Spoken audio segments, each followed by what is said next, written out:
কুফা নগরীতে এক নাস্তিক ছিল, উল্লুকা পাঠা।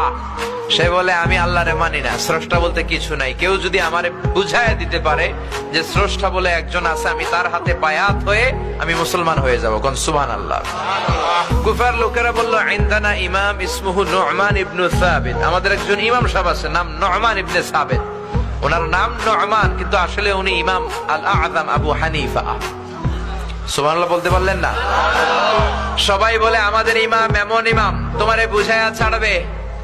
নাস্তিক বলে, ডাক তোদের ইমামকে, তোদের ইমামের সাথে ডিবেট হবে আগামীকাল জুমার নামাজের পর 2টার দিকে ওই বিশাল ময়দানে ডিবেট হবে।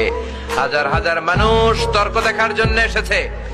ইমাম আযম আবু হানিফা আল্লাহর পক্ষে, আর নাস্তিক হলো আল্লাহর বিপক্ষে, ঠিক কিনা? হাজার হাজার মানুষ দেখতে এসেছে, দেখি কে জিতে যায়। হাজার হাজার মানুষ আসলো, নাস্তিক আসলো, আসে নাই ইমাম আবু হানিফা। কে আসে নাই? 2টা বাজে আসে নাই, 2:30 বাজে আসে না, 3টা আসে না, উনি আসছে 4টার দিকে। 2 ঘন্টা লেট, 2 hours লেট অলরেডি। কয় ঘন্টা লেট? আসার পরে নাস্তিক বলে, কেমন ইমাম যার সময়ের জ্ঞান নাই, এর সাথে আমার কোনো তর্ক নাই। ইমাম আবু হানিফা বলে, ইনদি উযর, আমার কথা আছে, আই হ্যাভ এক্সকিউজ। কি এক্সকিউজ? সাইয়েদনা ইমাম আবু হানিফা বললেন, আমি ঘর থেকে বেরোলাম, প্রতিদিন নদী পার হয়ে আমরা আসি। আজকে ঘর থেকে বেরোয় দেখি নদীর সামনে নৌকা নাই, রাস্তায় কোনো মানুষ নাই, কেউ নাই। আমি হেঁটে হেঁটে নদীর কাছে যেয়ে দেখি নদীর পাশে বিশাল বড় গাছ। হঠাৎ দেখলাম এমনি এমনি গাছটা 2 ভাগ হয়ে গেল। এমনি এমনি গাছ থেকে তক্তা বের হয়ে গেল, করাত ছাড়া, মিস্ত্রি ছাড়া। এমনি এমনি গাছের তক্তাগুলো জোড়া লেগে নৌকা হয়ে গেল।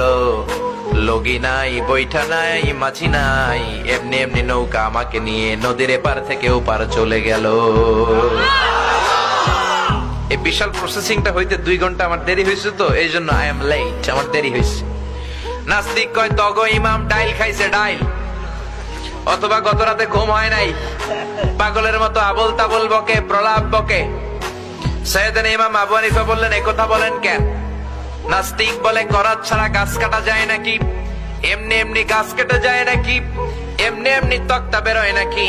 এমনি এমনি তক্তা গুলো জোড়া লেগে নৌকা হয় নাকি? এমনি এমনি লগি নাই, বৈঠা নাই, এমনি এমনি মাঝি ছাড়া নৌকা চলে নাকি?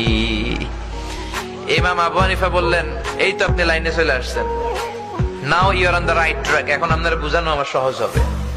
সাইয়েদনা ইমাম আবু হানিফা বললেন, এমনি এমনি তক্তা হয় না, এমনি এমনি গাছ কাটে না, এমনি এমনি মাঝি ছাড়া নৌকা চলে না। তাহলে আকাশটা কেমন করে এমনি এমনি হলো? জমিনটা কেমন করে এমনি এমনি হলো? পাহাড় পর্বত মহাবিশ্ব কেমন করে এমনি এমনি হলো? আল্লাহু আকবার।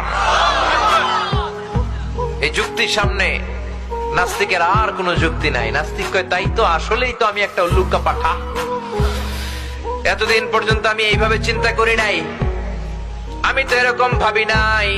ও নু'মান ইবনে সাবিত, ও ইমাম, আসলে আপনি বড় ইমাম।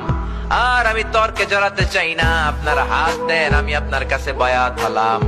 আর আমারে আপনি পড়িয়ে দেন, লা ইলাহা ইল্লাল্লাহু মুহাম্মাদুর রাসূলুল্লাহ সাল্লাল্লাহু আলাইহি ওয়াসাল্লাম। নাস্তিকদের জন্য এরকম সুন্দর সুন্দর ডোজ এই সূরার ভেতরে দিয়েছে কে?